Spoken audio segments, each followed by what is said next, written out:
better edge grip, and last all day when you're out on the mountain.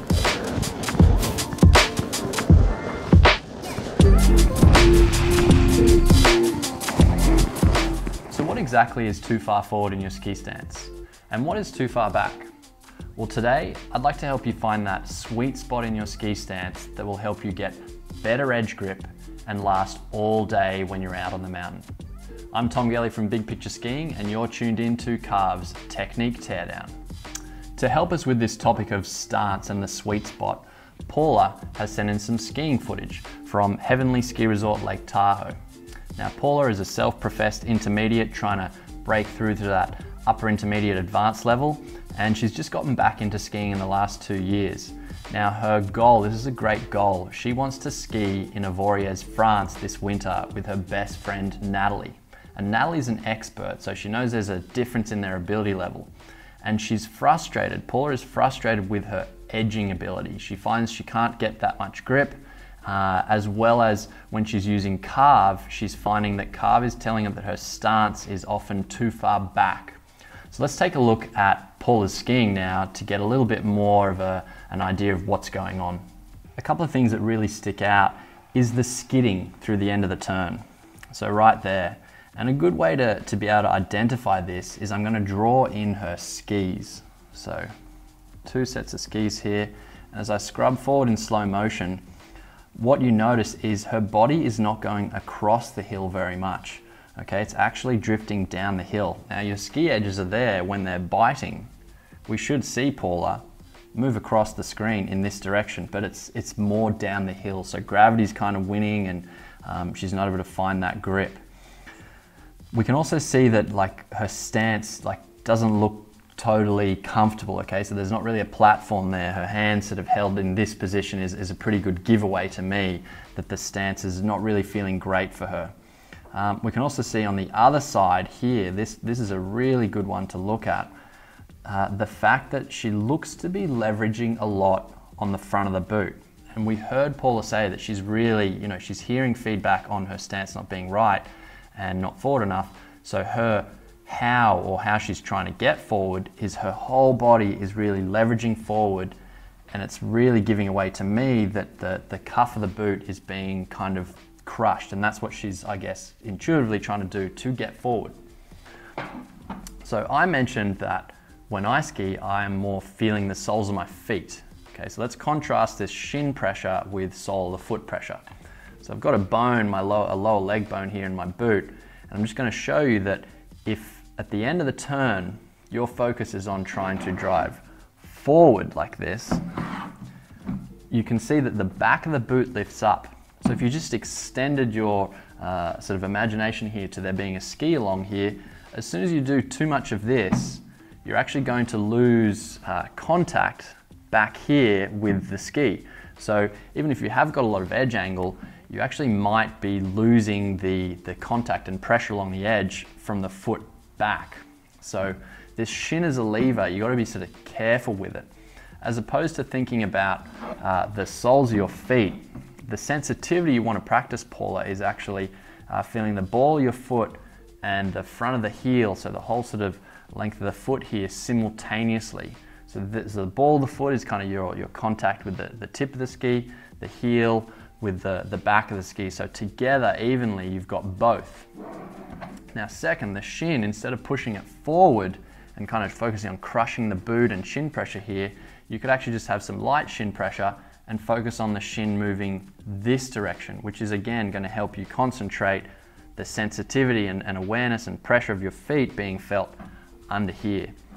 And so with your Carv inserts, you could actually do a monitor mode of 4.5 balance and just test this out. So you'll be able to get feedback in real time about whether, what the difference is between pushing this way and the soles of the feet sensitivity sweet spot being in here, moving the shin more just laterally. Let's have a look at some skiing of myself compared with Paula, just to get an even better idea of how this sweet spot looks and the difference in the two stances. So the first place I want to look at when comparing is just the start of the turn. So it's really rushed, and the rushing could be down to the fact that Paula is really focused on trying to get forward and throw the knee in really quickly. So she's got these two things going on, and again, I think that's going to take away from being patient and focusing on feeling under the soles of her feet to begin with. So back and forth here. You can sort of see this intention of like, I gotta get forward. Now, we contrast that with the start of some basic carve turns of mine here, and you can see the start of the turn is quite patient, and there's not an excessive forward movement. In fact, you see a lot more change going on in the shins laterally. And I can tell you at this moment, I'm trying to sense, I would have, finished the turn a little bit more sort of like on the back of my arch. So there's a little bit of forward movement, but remember your foot is not that long.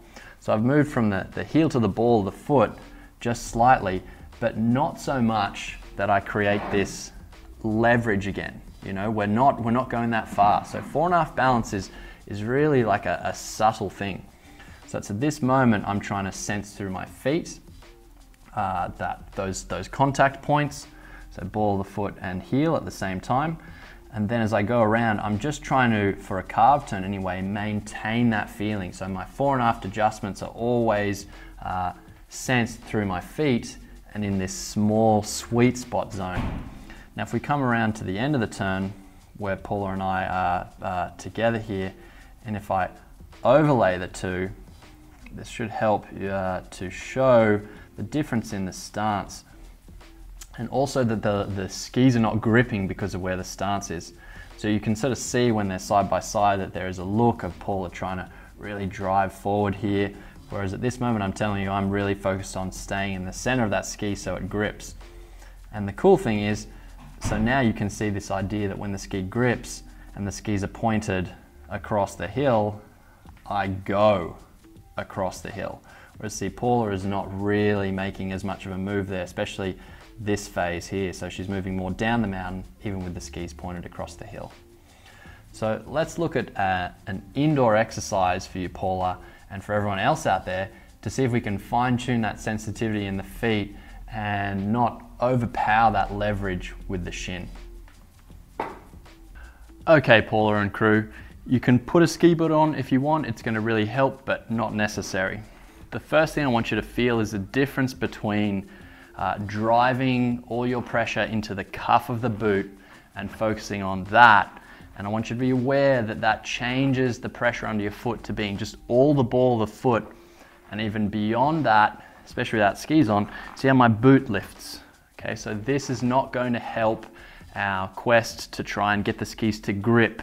Contrast this with allowing your body weight to drop down slightly through your legs into the ball of the foot and the heel more evenly. So creating a sort of an even distribution of weight here. Don't need to go too low. Once you've got the pressure there, that's it. Now notice from this angle, if I'm there sunk down, I can tip my legs far more easily across when I have the pressure even. If I now drive and crush the boot and really try and be forward and do it, I automatically feel that my legs need to start A-framing to give me support as opposed to the even pressure. The even pressure is much easier to maintain symmetry in my legs.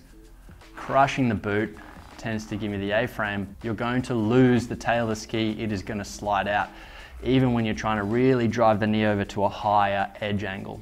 Now we really do also need to cover like shin contact because it is an important cue to feel. But this is what I want you to take away. When you feel shin contact, this is a cue, a sign that you have an athletic flex in your ankle and enough. So once the contact is there, you're done. Focus on the soles of the feet. So your brain is in two places. The shin contact tells you that you're not losing your ankle flexion, that it's there. But then the sole of the feet tells you you've got control over the entire length of the ski for when you need to create grip and edge it. In summary, fore and aft balance in skiing is quite a small, subtle adjustment. Okay, our feet are not very big.